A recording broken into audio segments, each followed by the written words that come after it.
मतलब कि जो अलायंस है ना सारा इंडिया का तो चाइना के साथ क्लैश वो भी रीजन में है, ठीक है, जिसमें पाकिस्तान का कश्मीर भी आता है, उनका सियाचिन भी आ रहा है, ठीक है, इस लद्दाख वगैरह सारा रीजन आ रहा है, उस चीज़ का क्लैश है इनके साथ चाइना के साथ। और वैसे भी चाइना और इंडिया की क्लैशेज अपना जापान के साथ पहले से ही है, क्योंकि जापानीज ने भी चाइना पे वार की हुई है, चाइना पे कब्जा किया हुआ सारा उन्होंने, ठीक है, तो वो उस चीज़ के लिए भी ये भी ऊपर से अब बीच में वो ताइवान वाला सीन। अब वो ताइवान वाला एक मेजर टॉपिक है, वो तक लंबी डिबेट शुरू हो जाएगी ना बाद। अस्सलाम वालेकुम viewers, this is Ubaidur Rahman and you are on my and yours YouTube channel Lajawab Ubaid. इस वक्त मैं जिस टॉपिक के ऊपर बात करने जा रहा हूँ, जिस न्यूज़ के ऊपर बात करने जा रहा हूँ, जो मैं ख़बर आप लोगों के लिए लेके आया हूँ, बड़ी एक इंटरेस्टिंग न्यूज़ है। और वो ख़बर जो है वो डिफेंस डिपार्टमेंट से है कि अगर बात की जाए इस वक्त इंडिया और जापान के रिलेशंस के बारे में, तो India is going to sell weapons to Japan. और अब इसके पीछे की क्या स्टोरी है, वो किस लिए बेचने जा रहा है, चाइना के लिए, या फिर जो वियतनाम वाला सीन हो रहा है, या फिर जो ताइवान वाला सीन हो रहा है, वो इसका कॉन्टेक्स्ट है सारा पीछे से। तो पाकिस्तानी पब्लिक के पास चलते हैं और उनसे पूछते हैं कि भाई क्या सीन होने जा रहा है, इंडिया जो है वो जापान को वेपन्स बेचने जा रहा है। तो आइए चलते हैं पाकिस्तानी पब्लिक के पास और जानते हैं इस बारे में राय। अस्सलाम वालेकुम। जी वालेकुम सलाम। सर आपका नाम? फैसल हयात। फैसल हयात साहब क्या करते हैं? मैं जॉब करता हूँ। जॉब करते हैं, किस फर्म में जॉब कर रहे हैं, मतलब किस डिपार्टमेंट से? मैं आर्केडियन कैफ़े रेस्टोरेंट है उसमें जॉब कर रहा हूँ आज। ठीक, मतलब आपका होटल इंडस्ट्री से ताल्लुक? एग्जैक्टली। ठीक हो गया सर। बेसिकली जिस टॉपिक के ऊपर मैं वीडियो बनाने जा रहा हूँ, तो purpose for the video is, अगर हम बात करते चलें इस वक्त डिफेंस डिपार्टमेंट की, उसके अंदर इंडिया एक बड़ी डेवलपमेंट करने जा रहा है और इंडिया अब जो है वो हथियार वेपन्स बेचेगा जापान को। क्या कहेंगे इस बारे में, क्या किस अप्रोच से जा रहे हैं वो एज आ पाकिस्तानी, क्या लगता है आपको? सर देखें, ये देखा जाए तो एक इंडिया का कंसर्न है, क्योंकि वो जापान को इसलिए एक हथियार बेचने जा रहा है कि अगर हम जापान की बात करें तो उसकी चीन से नहीं बन रही, ठीक है। अगर हम बात करें इंडिया की तो इंडिया की भी चीन से नहीं बनती, ठीक है। और कहते हैं कि दुश्मन का दुश्मन दोस्त होता है, ठीक है।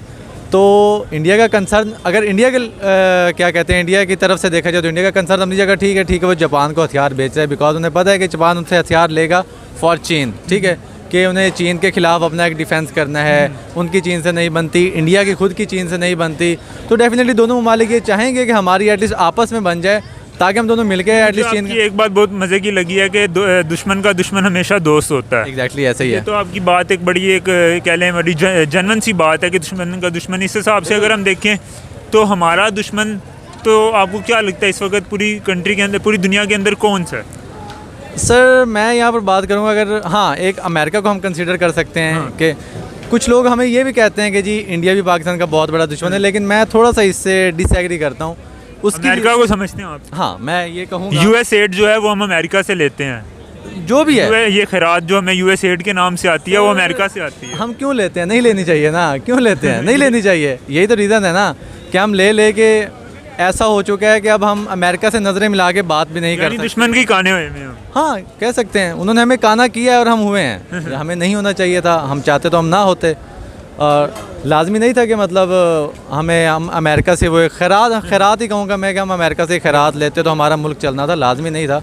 अगर हम चाहते तो हम अपने मुल्क में भी ऐसे, हमारा मुल्क तो वसाइल से भरा पड़ा है ना यार। अगर वसाइल पता नहीं कहाँ पे हैं, जो वो वसाइल अभी तक नज़र नहीं आ रहे कि वसाइल से भरा पड़ा है और हमारा मुल्क एक तरफ दिवालिया होने। सर वो वसाइल ज़मीन के अंदर है और वो निकाल के फ़ौरन, जैसे वो पहले ही अंडरग्राउंड है ना, और वो वसाइल निकाल के फ़ौरन अंडरग्राउंड ही कर दिए जाते हैं, ठीक है।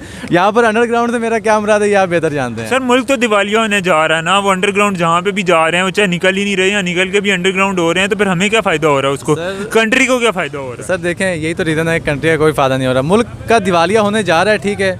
जो लोग दिवालिया कर रहे हैं ये भी सब अच्छी तरह जानते हैं कि कौन कर रहे हैं, और उन्हें इस चीज़ से नाम बता देना। सर मैं यहाँ के पर किसका नाम बताऊँ? अगर मैं यहाँ पर डिस्कस करूँ, मैं नून लीग को डिस्कस करूँ, PTI को करूँ, तहरीक लब्बैक, पीपल्स पार्टी, मैं किसी भी जमात, इन शॉर्ट पॉलिटिकल पार्टीज़ जो हैं, हमारी पॉलिटिकल अफेयर्स जो हैं पाकिस्तान के, वो मुल्क को दिवालिया करने जा रहे हैं। हाँ कह सकते हैं बिल्कुल। यहाँ पर अगर हम बात करें, रिसेंटली पाकिस्तान में बारिशें बहुत ज़्यादा हुई, सैलाब आए, ये वो, उस सैलाब के दौरान भी हमारे पॉलिटिशियन आपस में लड़ रहे थे, उन्हें मुल्क की खैर नहीं थी, मतलब मुल्क का खैर ख्वाह कोई भी नहीं है, कोई भी नहीं है। तो सर पाकिस्तान सारी कंडीशन के अंदर अगर हम बात करें, अपने आप को कंपेयर करें हम साया मुल्क इंडिया के साथ, हिंदुस्तान के साथ, वो दिन ब दिन तरक्की करता जा रहा है और पाकिस्तान दिन ब दिन जो है वो नीचे से नीचे जाई जा रहा है। क्योंकि अगर हम अपने पाकिस्तान की खबरें उठा के देखें तो हमें पहले सफ़े के ऊपर कोई भी अच्छी खबर देखने में नहीं मिलेगी। क्या वजह है कि पाकिस्तान इस तरह के हालातों में जाई जा रहा है और हमारा हमसाया मुल्क जिसको हमारी मेजोरिटी जो है वो दुश्मन समझती है अपना, वो दिन ब दिन तरक्की करके कहाँ से कहाँ पहुँच। सर मैं बताता हूँ, दुनिया की 5वीं बड़ी इकॉनमी बन गया। एग्जैक्टली अभी तो सुनने में ये भी आ रहा है कि इंटरनेशनल ट्रेड के लिए इंडियन रुपीज़ जो हैं उनको कंसीडर किया जा रहा है। 35 मुल्क जो हैं वो इंडियन Exactly, करेंसी के अंदर अपने आप को अपनी ट्रेड शुरू कर चुके हैं। और उसके रीज़न कहीं ना कहीं ये भी है, देखें इंडिया में सभी जानते हैं कि एक ही सरकार है, मोदी सरकार, ठीक है, जो नाम सुना जाता है। किसी की ज़रूरत नहीं है कि वो भाई मोदी की आंखों में आंखें डाल के कह सके कि भाई मैं तेरे अगेंस्ट खड़ा हूँ। यहाँ पर अगर हम पाकिस्तानी लीडर्स की बात करें, यहाँ तो वो हर दूसरी जमात कहती है जी मैं ही फंदे कहाँ हूँ, ठीक है। मतलब नरेंद्र मोदी इंडियन गवर्नमेंट जो है वो बड़ा ज़बरदस्त काम कर रही है आपके ख्याल से? सर अपने मुल्क के लिहाज से वो ज़बरदस्त काम कर रही है, उनके बाकी मुल्कों के साथ कैसे ताल्लुकात से उसका कोई लेना देना नहीं। हाँ, अपने मुल्क के लिहाज से मेरे मुताबिक वो ठीक काम कर रही है। डेवलपमेंट अगर वहाँ पे अच्छी हो रही है तो उनके लिए तो बहुत ज़बरदस्त। बिल्कुल सर, देखें ना 35 कंट्रीज आपके पैसों में वो क्या कहते हैं ट्रेड करने जा रहे हैं, तो इससे बड़ी डेवलपमेंट का आप क्या करें। अगर हम पाकिस्तान की बात करें, पाकिस्तान में तो एक जो यंग ग्रेजुएट है वो पाकिस्तान में रहना ही नहीं चाहता।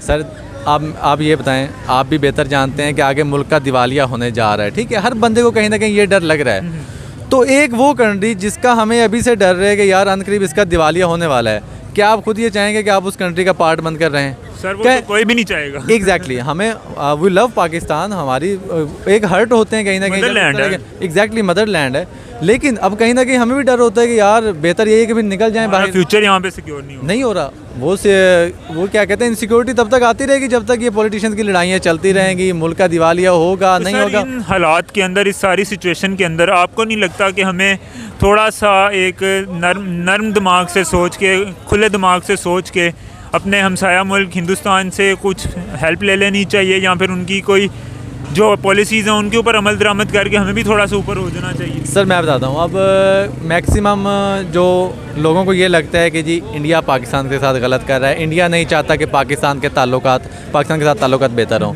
कुछ लोगों को ये लगता है कि पाकिस्तान नहीं चाहता कि इंडिया के साथ ताल्लुकात बेहतर हों। हालांकि दोनों चीज़ें बिल्कुल उल्टे हैं। अगर आप पीछे थोड़ी सी हिस्ट्री उठा कर देखें तो जहाँ पर भी इंडिया और पाकिस्तान के ताल्लुकात बेहतर होने लगते हैं ना, उसी दौरान कोई ना कोई बड़ा सान्या पेश आ जाता है, ठीक है। वो सान्या कौन करवाता है? क्या पाकिस्तान करवाता है? कभी भी नहीं। इंडिया करवाता है? नहीं। वो कोई तीसरी एजेंसी, अब वो आई डोंट नो वो तीसरी एजेंसी कौन। इंटरनेशनल पॉलिटिक्स आ जाती है। इंटरनेशनल पॉलिटिक्स कह सकते हैं कि इंटरनेशनल ममालिक, बाकी कंट्रीज़ नहीं चाहते कि इंडिया और पाकिस्तान की आपस में बने, ठीक है। हम सबको ये लग रहा है कि इंडिया पाकिस्तान का दुश्मन है, इंडिया वालों को लगता है कि पाकिस्तान इंडिया का दुश्मन बना हुआ है। हालांकि ऐसा नहीं है, कोई एक तीसरी पार्टी है जो इन दोनों मुल्कों की दुश्मन बनी हुई, जो नहीं चाहती कि इन दोनों कंट्रीज़ के ताल्लुकात बेहतर हों। पहले हमने सुना था पाकिस्तान इंडिया की ट्रेड होनी चाहिए। सर डेफिनेटली होनी चाहिए। खान साहब ने तो बंद करवा दी थी। सर खान साहब ने क्यों बंद करवाई है? ये एक वो क्या कहते हैं, खान साहब ने उधर से ट्रेड बंद करवाई, फिर इधर से हम दौड़ पड़ते हैं इंडिया के साथ बंद करके हम दौड़ पड़ते हैं अमेरिका की तरफ, जी इधर से तो हमारी ट्रेड बंद होगी है, आप ही हमारी कुछ मदद कर दें। फिर कोई और वो क्या कहते हैं पॉलिटिशियन आता है, वो आकर उस ट्रेड को खोलता है, वो उस ट्रेड को खोलते ही साथ उनसे कर्जा भी मांगने लग जाता है, जी यार ट्रेड तो अब हमने खोल दिया, अब आप हमें फेवर में क्या दे रहे हैं? कुछ तो दे दो। कुछ तो दे दो यार। मतलब हम जहाँ पर ट्रेड खोल रहे होते हैं ना, वहाँ पर भी कहीं ना कहीं हम देख रहे होते हैं कि यार कहीं ना कहीं से कोई खैरात मिल जाए, ठीक है। तो अगर पॉलिटिशियंस की बात करें ना, कि हम कहते हैं कि जी कुछ लोग क्वेश्चन होता है जी इमरान खान अच्छा हुक्मरान है या साद रिजवी हैं या वो नवाज शरीफ हैं। सर मैं ये कहता हूँ कि वो एक इरशाद भी है कि जैसी कौम होती है वैसे हुक्मरान होते हैं। तो सर जैसी हम कौम है, हमारे ऊपर अच्छा हुक्मरान आ ही नहीं सकता। इमरान खान है या नवाज शरीफ है, वो बेशक अच्छे होंगे, लेकिन हमारे ऊपर जब मुसल्लत होंगे तो उनसे ऑटोमेटिकली वो मिस्टेक्स होंगी, कि वो कुछ गलतियाँ होंगी कि वो गलत ही साबित होंगे, क्योंकि मैं ये मानता हूँ कि हम कौम अच्छी है ही नहीं, जो एक हकीकत बात है। और वो हकीकत जितनी जल्दी एक्सेप्ट कर लेनी चाहिए वो अच्छा होता है। मतलब कि जो अलायंस है ना, सारा इंडिया का तो चाइना के साथ क्लैश वो भी रीजन में है, ठीक है, जिसमें पाकिस्तान का कश्मीर भी आता है, उनका सियाचिन भी आ रहा है, ठीक है, इस लद्दाख वगैरह सारा रीजन आ रहा है, उस चीज़ का क्लैश है इनके साथ, चाइना के साथ। और वैसे भी चाइना और इंडिया की क्लैशेज अपना जापान के साथ पहले से ही है, क्योंकि जापानीज़ ने भी चाइना पे वॉर की हुई है, चाइना पे कब्जा किया हुआ सारा उन्होंने, ठीक है। तो वो उस चीज़ के लिए भी ये भी ऊपर से बीच में वो ताइवान वाला सीन। अब वो ताइवान वाला एक मेजर टॉपिक है, वो तक लंबी डिबेट शुरू हो जाएगी ना, बात करते हैं, ठीक है। तो उसमें यही है ना कि मतलब ताइवान को भी अब वो कह रहे हैं कि यूएस दे रहा है साथ ताइवान का, वो कह रहा है कि आप इनके ऐसे तंग ना करें, ठीक है। जापान इनके एंटी है चाइना के, ठीक है। अब अलायंस है यूएसए का, मतलब आ जाके वही है ना कि चाइना को काउंटर कर रहे हैं, ठीक है। जो हमारी लेटेस्ट जो ट्रेंडिंग पे जो हमारी डिबेट है, ये है कि वो चाइना को काउंटर कर रहे हैं, लेकिन चाइना उनके ना वो शिकंजे में आ नहीं रहा। अब देखेंगे अफगानिस्तान की मैं बात करूँ ना, अफ़गानिस्तान में रिजाइम चेंज हुआ, ठीक है। अफ़गानिस्तान में रिजाइम चेंज होने के बाद जो इंडिया की मोदी की जो अपना इनमें इन्वेस्टमेंट थी वो तकरीबन अभी मुझे काउंट नहीं, तकरीबन $3 ट्रिलियन बरल कुछ समथिंग अराउंड दिस थी।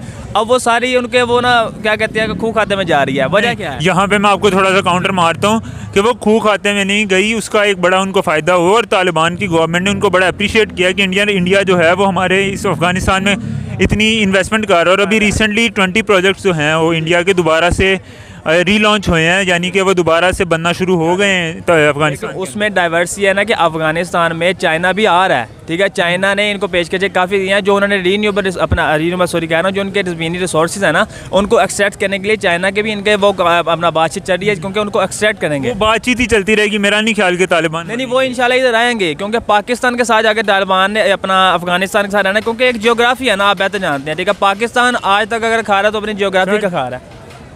पाकिस्तान अगर आज तक खा रहा है अपनी जियोग्राफी का खा रहा है, तो उसके अगर जो पाकिस्तान की सूरत हाल है तो आपको तो पता ही है कि अगर पाकिस्तान के पास ये जियोग्राफी ना होती तो पाकिस्तान यहाँ स्टेबल ना कर सकता, स्टैंड ना कर सकता। सर अगर IR के हवाले से बताऊँ, आपसे पूछता चलूँ तो आपको क्या लगता है कि इस वक्त इंटरनेशनल अगर हम एनवायरनमेंट सारा देखें, इंटरनेशनल पॉलिटिक्स देखें, इंटरनेशनल सारी एक कंडीशन देखें, तो वहाँ पे कंडीशन किस कंट्री की ज़्यादा बेटर है? पाकिस्तान की ज़्यादा बेटर है, या फिर अगर हम इंडिया की बात करें तो इंडिया एज अ कंट्री वहाँ पे उनकी सिचुएशन ज़्यादा बेटर है? ट्यूब भी न्यूट्रल हो गया, आपने मुझे बताना है। बिल्कुल पाकिस्तान वाला मंजर नहीं बेचना। नहीं पाकिस्तान वाला मंजर मैं बिल्कुल नहीं बेचूंगा, क्योंकि छोटी सी बात है, देखें रिसेंटली इंडिया की इकोनॉमी ने UK को सरपास कर दिया, ठीक है। अब वो इस चीज़ को मद्देनजर रखें, हम तो कर्ज़ों में डूबे पड़े हैं जी।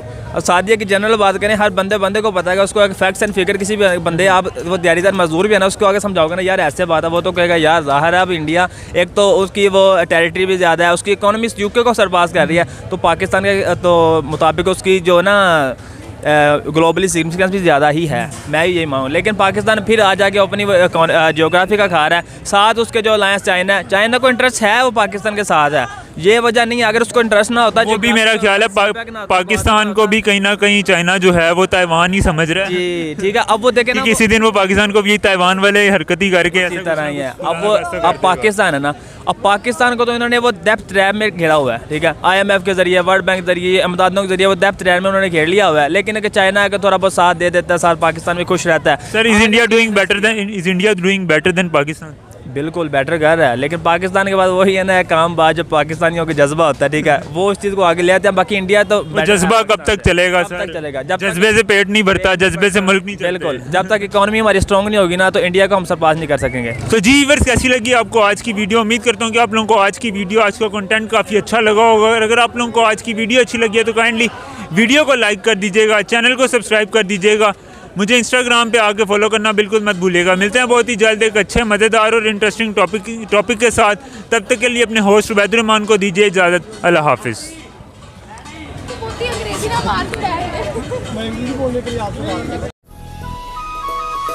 शहर में गाँव में